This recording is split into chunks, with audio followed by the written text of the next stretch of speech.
안녕하세요. 결혼 생활에 회의감을 느끼고 혼자가 되기로 결심한 30대 여성입니다. 아이까지 있다 보니 이혼을 결심하기까지가 쉽지 않았습니다만 더는 이렇게는 못 살겠네요. 남편은 저더러 측은지심도 없냐면서 저를 마치 피도 눈물도 없는 사람이라 말하지만 측은지심이고 뭐고 내 자식이 우선 아니겠어요? 저는 오히려 남편한테 되묻고 싶어요. 애랑 시조카 중 누가 우선인지 분간도 못하느냐고요. 남편하고는 사회생활을 하다 알게 된 사이로 처음엔 그저 친한 오빠 동생처럼 지냈습니다. 비록 서로 분야는 달랐지만 회사 생활 하다 보면 받는 스트레스는 거기서 거기다 보니 서로 신세한탄도 하고 의지도 하며 지냈죠.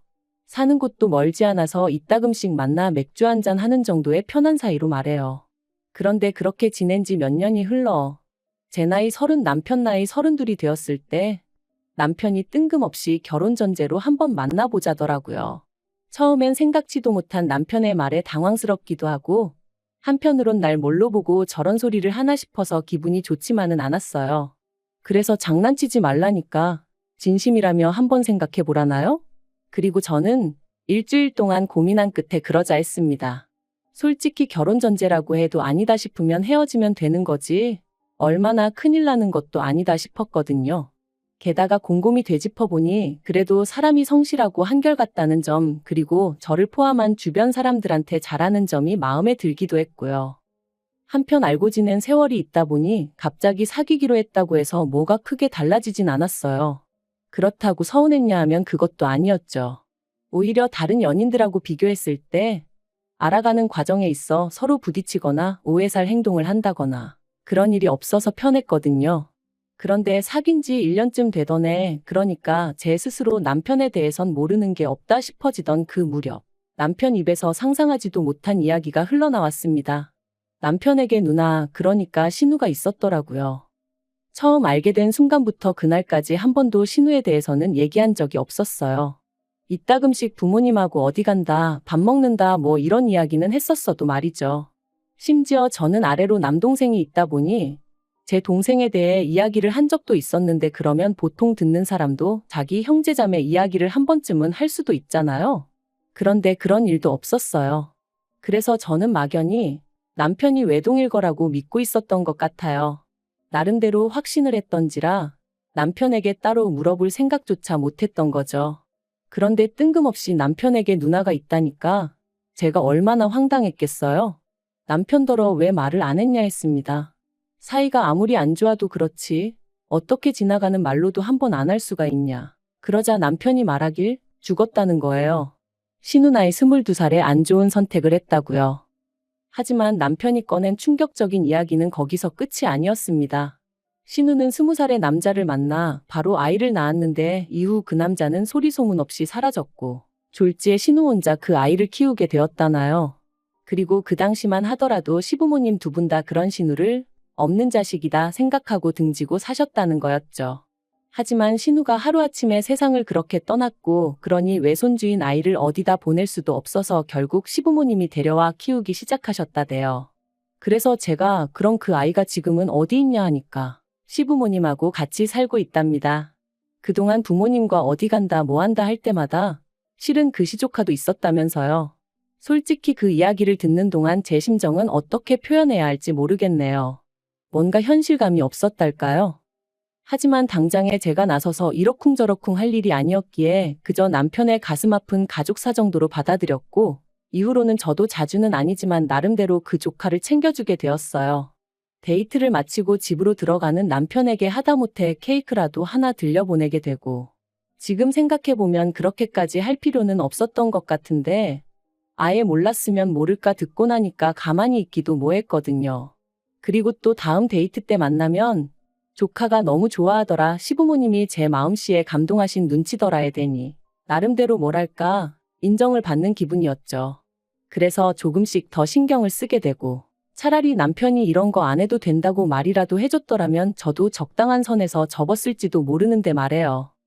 그리고 그렇게 사귄 지 어느덧 2년이 넘어가던 무렵 남편이 결혼 이야기를 꺼냈습니다. 처음부터 결혼 전제로 한 만남이었으니 이상할 것도 없었죠. 저는 남편에게 조심스레 시조카는 계속 시부모님이 키우시는 게 맞냐고 물었어요. 사실 남편에게 시조카 이야기를 들었을 때 가장 친한 두 친구에게 이 사실을 알렸는데 두 친구 다 저더러 그러다 제가 떠맡아 키우게 되는 거 아니냐고 그러더라고요. 그리고 솔직히 설마 그런 일이 생기겠냐 말했지만 마음 한구석에선 불안함이 있었던 게 사실이에요.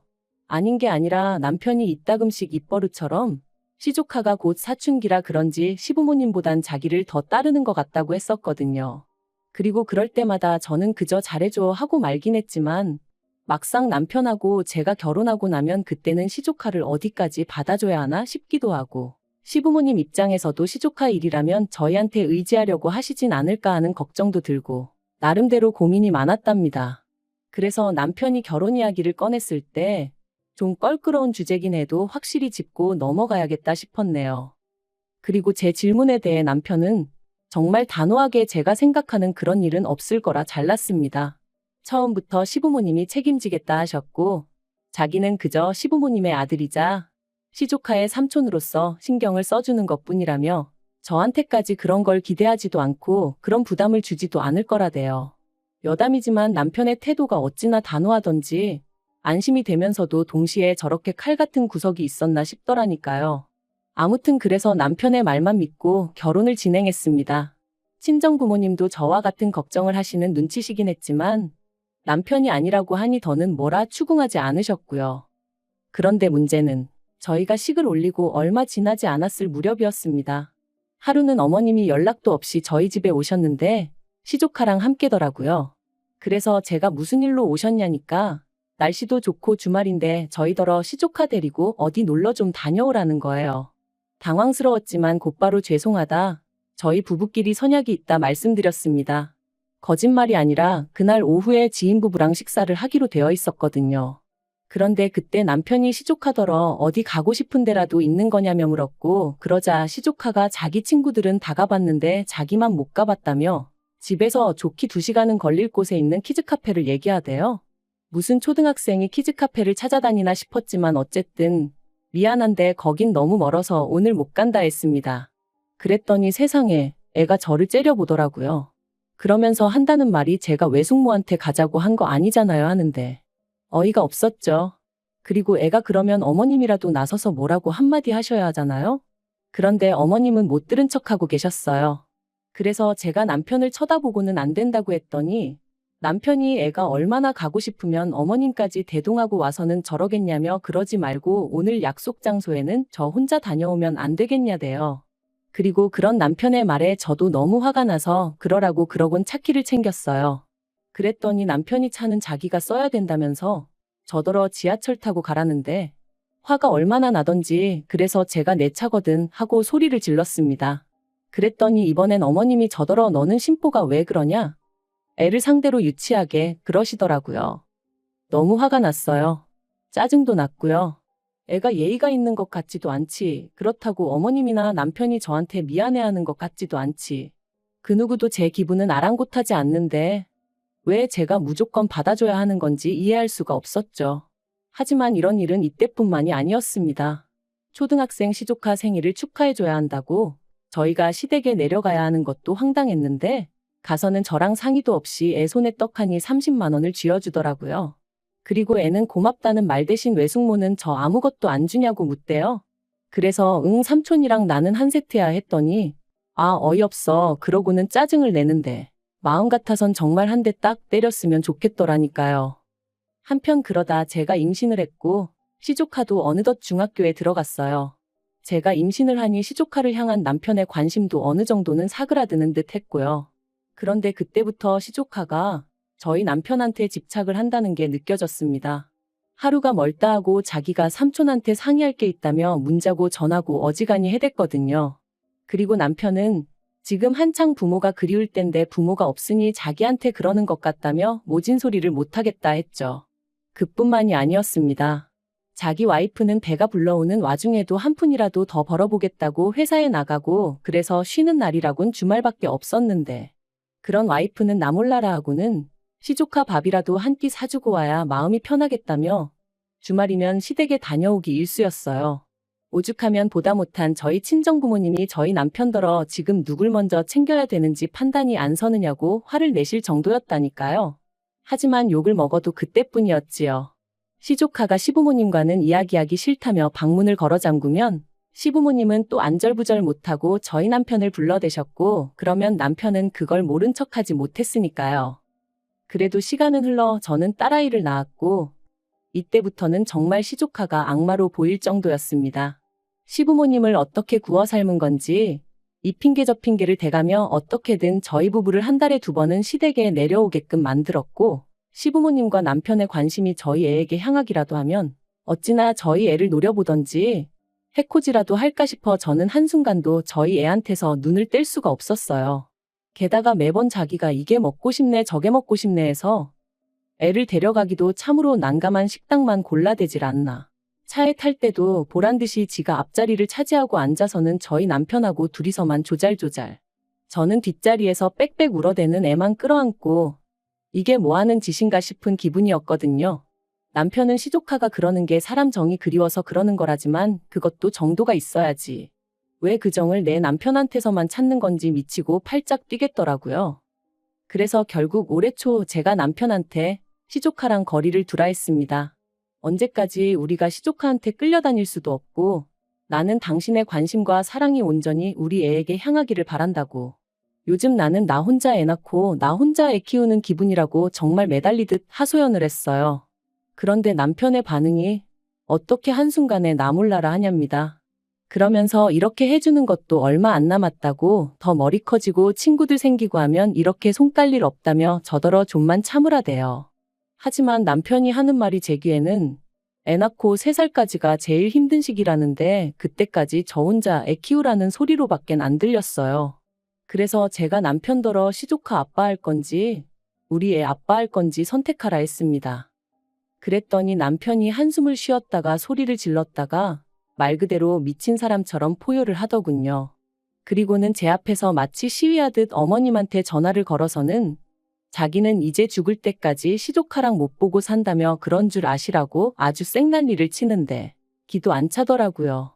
그래서 제가 그런 남편더러 지금 뭐 하는 짓이냐니까 네가 시키는 대로 애 아빠로 산다는데 뭐가 또 불만이냐면서 어머님하고도 연을 끊어야 직성이 풀리겠냐더니 아주 당장이라도 저를 어떻게 할 듯이 눈을 부라리더라고요.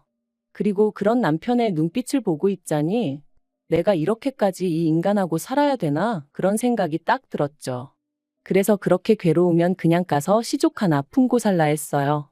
죽은 이 누나가 어떤 사람이었는지 나는 모르겠지만 어지간히 애틋한가 보다고. 그런데 나도 내 새끼가 귀해서 치이고 사는 꼴은 못 보겠다고요.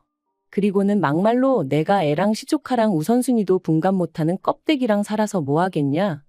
너는 가서 시조카나 어르고 살아라. 화가 나니까 앞뒤 재보고 할 것도 없이 그냥 속에 맺힌 말이 다 튀어나가대요. 그리고 결국 그날 싸움을 이유로 남편이 집을 나갔고 저는 남동생을 불러서 친정으로 향했습니다. 아이랑 제 집만 챙겨서 도망치듯 빠져나왔어요. 그런데 황당한 건 그러고 이틀 뒤 어이없게도 남편이 시부모님을 대동하고 저희 집에 찾아왔습니다. 하지만 저희 친정부모님이 어디 경우가 없어도 정도가 있지 어떻게 연락도 없이 사돈집에 불쑥 찾아오느냐고 인터폰 너머로 큰 소리를 치셨죠. 그리고 저는 흥분하신 친정부모님을 대신하여 남동생을 대동하고 남편과 시부모님을 만났습니다. 이야기가 길어질 것 같아 집 앞 카페로 자리를 옮겼고요. 시부모님이 저더러 앞으로 어쩔 생각이냐시길래 이혼하겠다 했습니다. 그랬더니 저더러 너도 애엄마면서 어떻게 그렇게 모지냐 하시대요. 그래서 저는 제 자식만 보이는 사람이라고 시조카까지 챙길 여유도 없고 그러고 싶은 마음도 없다 했습니다. 그리고는 분명히 결혼할 때 내가 신경 쓸 일도 없을 거고 그럴 만한 상황을 만들지도 않을 거다 해놓고 이제 와서 저더러 이러는 거 사기라고 했죠. 그랬더니 어머님이 사람 일이라는 게 다 마음먹은 대로 되는 게 아니라면서 저 하나만 마음 좀 넓게 쓰면 다 잘 지낼 수 있는데 제가 일을 만드는 거랍니다. 그리고는 이혼하고 싶으면 하라고 대신 당신 핏줄은 두고 가라길래 제가 웃었어요. 엄마인 제가 두 눈 치켜뜨고 있어도 시조카만 어르고 달래는 집구석인데 제가 미쳤다고 제 자식을 주겠냐고 제정신이시냐고 따지면서 말이죠. 그랬더니 남편이 저더러 말 조심하라길래 너나 조심하라고 했습니다. 너나 니네 부모가 이렇게 찾아온 거부터가 이미 선을 넘은 거라고 그러니까 나한테 이래라 저래라 하지 말라고 했죠. 그리고 아니나 다를까 결국 제가 양육권 가져왔습니다. 남편한테 한 달에 양육비 70만 원씩 받기로 되었고 남편이 애 보러 일주일에 한 번씩 오는 걸로 얘기가 되었죠. 어차피 보고 살 거면 뭐하러 이혼했냐 하는 사람도 있는데 오히려 속이 편해요. 어차피 일주일에 한 번이니 남편도 그날만큼은 시족하고 나발이고 얘기 안 하고 조금이라도 애랑 더 같이 있으려고 애를 쓰거든요. 그리고 시부모님한테는 이혼한 이후로 지금까지 한 번도 애 보여드린 적 없어요. 전에 말도 없이 남편 오는데 따라오셨길래 이런 식으로 하면 곤란하다 하고 돌려보낸 적은 있고요. 솔직히 앞으로도 몇 년이 될지는 모르겠지만 보여드릴 생각은 없습니다. 남편이 사진 찍어가고 그걸 보여드리고 그러는 것까지야 제가 못 막지만 직접 대면시켜드릴 생각은 추호도 없어요. 막말로 어머님 아버님이 시조카 가정교육만 똑바로 시키셨어도 남편이랑 저랑 시조카 때문에 갈등을 겪을 때 제대로 중재만 해주셨어도 저희 애가 아빠 없이 자라는 일은 없었을 테니까요. 그래서 저는 지금도 남편에 대한 원망도 있지만 시부모님이 죽을 만큼 밉습니다. 속 편한 사람들이야 부모도 없는 애한테 제가 너무 각박하다 하겠지요. 하지만 저는 계속해서 말했듯이 제 자식이 제일 중요합니다. 남편이 저희 가정을 제대로 챙기고 남는 시간에 시조카를 챙겼다면 저도 얼마든지 남편을 믿고 따랐을 거예요. 하지만 남편이 먼저 가정을 등한시했으니 뿌린 대로 거두는 법 아니겠어요? 저는 지금까지 그랬듯이 앞으로도 저와 제 자식의 행복만 바라보며 살 겁니다. 그게 제가 사는 이유니까요.